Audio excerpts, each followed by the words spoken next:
Good morning. I'm here. I'm finally doing it. I finally made it. Welcome to How I Made. Either way, baby, I'm a whole new mess now. Can you tell by the background that I enjoyed making the last video because I almost kind of put in effort this time? Like, obviously I didn't. I put Fernando here. But the background is held up by slightly more reasonable things. I need to iron it, I guess. If I'm gonna do this, I need to fucking iron it. Do YouTubers iron their backgrounds? Has anyone ever thought about this? The song.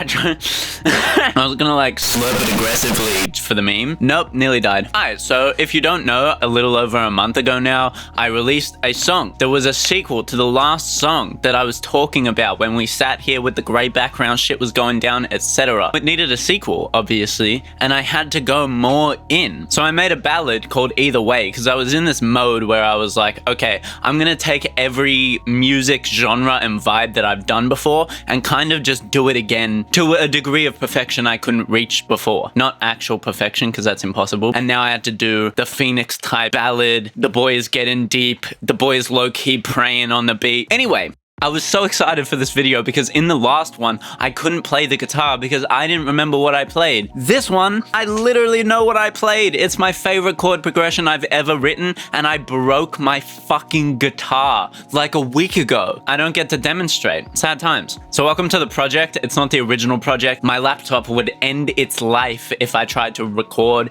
and use the actual Ableton project that I produced the song in at the same time. So, the stems. And of course, the lovely beautiful guitars that the song started out with, and I wrote a fair amount of it on that. I think I wrote more than half of the first verse just playing my guitar and the hook, and just realized, oh, this is heat, I need to take it somewhere, and that's when we brought it to here and I played these.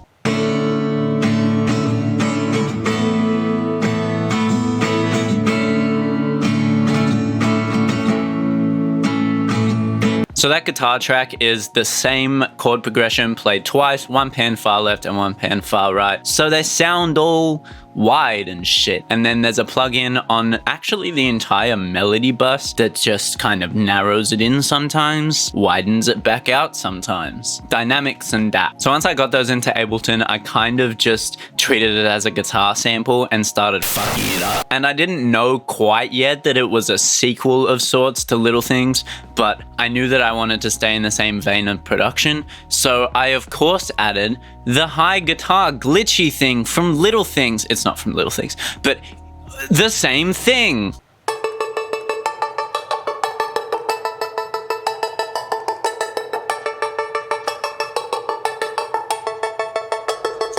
I mean, honestly, I might just be obsessed with the bright little twinkly shit. I forged forward and added more high guitar glitchy things.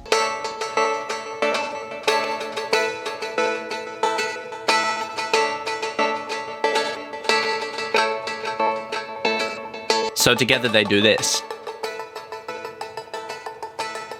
And honestly, most of the space and the ethereal type of energy in the hooks and throughout most of the song just come from those two layers, kind of having their little fucking dance pitter-patter bullshit at the top of your head. This is the most stoner-ass description of my music I've ever given. Remember in Little Things when I said that there's a classic trope in Friggy songs that there'll be an instrument just playing one fucking note out on the left? We got the one note, boys! And it again adds just an unreasonable amount of vibe and energy to shit. At least you can be proud of me. I did put a real melody on the right. Not that there's much going on melody-wise. It kind of just, the song becomes this dense wall of guitars, but not in a rock way, just in a it's fucking dense way.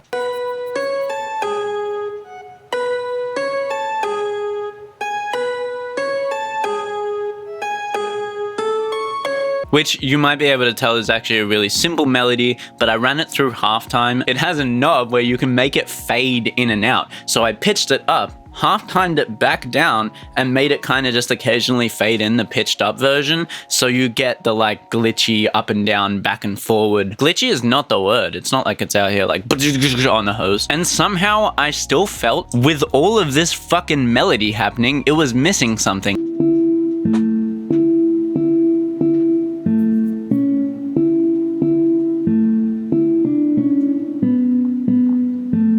this was about that time, like just after I have no idea what I'm doing, when I'd listen to songs like Screaming and Shouting and be like, bro, why is it so empty for? I kind of just wanted to fill every gap. So we have one of the most important sounds I've ever created personally. I was working on the song, did some vocals, and thought it was so fire that I just went, woo, after. And it became this.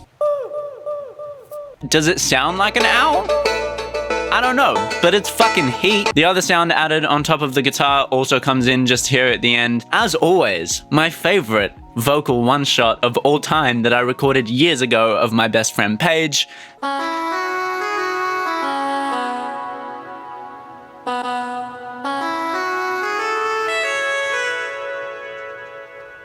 And with that, we get the full melody.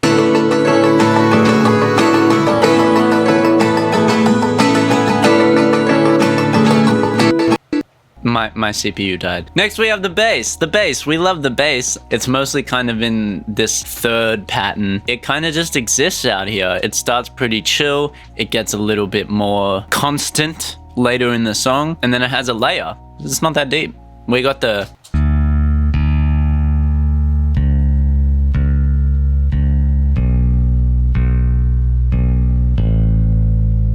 And then in the final chorus, of course, I had to do one of my favorite Friggy tropes, which is just having a pitched up version of that same bass, distorted more and really wide as fuck on top of it to add a bit of it more...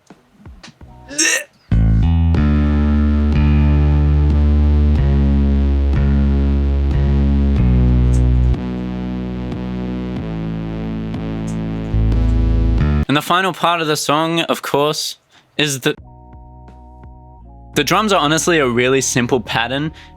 They sound like this.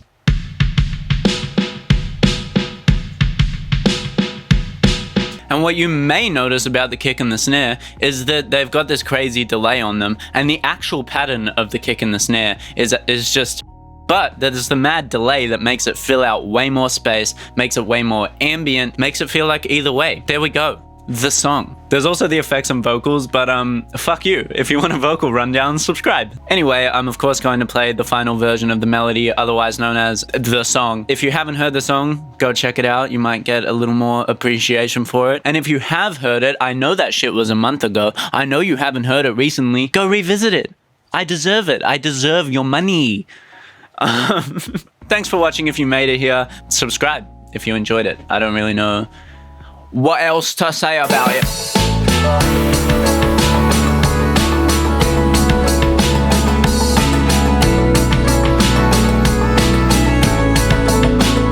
Mad. Did I miss anything? Nope. I went through the layers. I did the job. Obscene.